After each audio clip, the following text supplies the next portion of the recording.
What's going on, everybody? This Afro think tank. You know, there are a lot of people that's under an impression that Africans who were brought over to the Americas didn't fight back during slavery.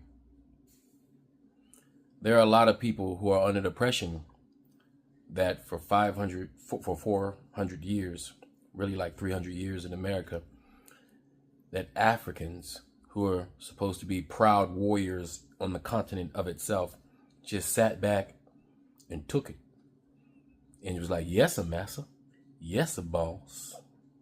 There's some people who are under oppression of that because white controlled media and their movies and their TV shows made you believe that we were just smiling and whistling while we worked. And that we were just these soft little chocolate things doing anything massa said. That couldn't be further from the truth. You see, for the entire time we were enslaved in this country, and we weren't slaves. I want you to get this through your head. African people were never slaves. We were enslaved. We've always been Africans enslaved in America and in the Caribbean and around the world. We were never slaves. But the entire time we were enslaved, our men and our women took every opportunity to kill massa. And I'm going to bring you an example of one of our warrior women who took the opportunity to kill massa. You see, we terrorized those white slave holders for hundreds of years. Never did those white slave holders, never were they able to just go to sleep without one eye open. It wasn't sweet for white people. There's a reason why they had to stop slavery, and it wasn't because their morality got the best of them. It's because they were dying. It's because our numbers were growing. It's because we were killing them. It's because of the threat. Not only were we killing them every opportunity that we got,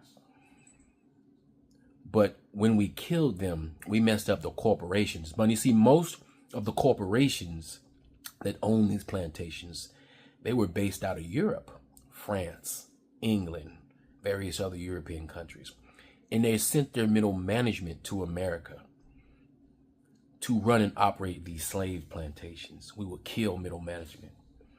And if upper management came, we would kill them too. We would kill their families. We would kill their children. We would kill anybody that looked like them. And you see, when you out in the middle of nowhere, how long do you think it was going to take for 5 or 6 white people operating a slave plantation full of hundreds of Africans who were enslaved? How long do you think it would take them to seek help?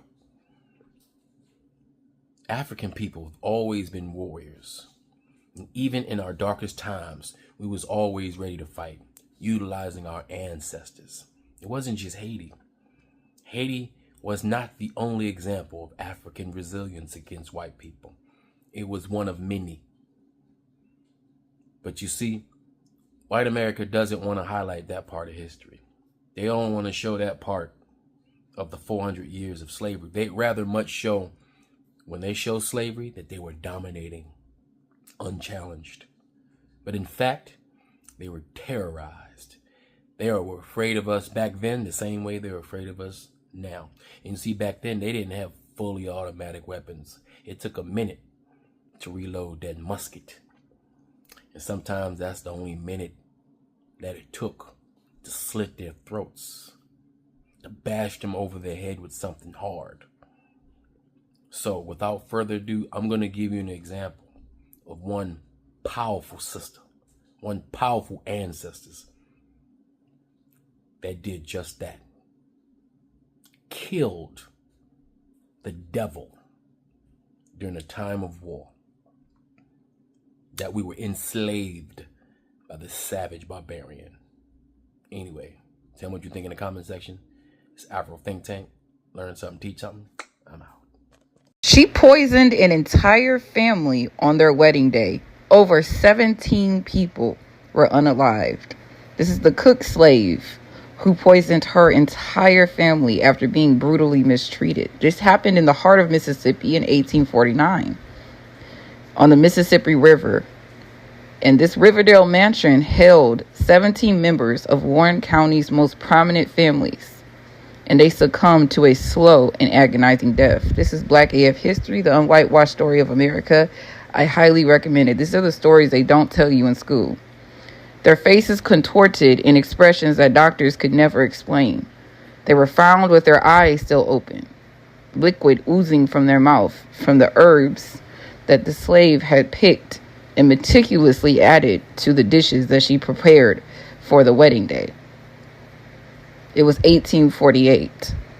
The opulence of the main house, and primarily for the existence of its table, held the quality of the harvest.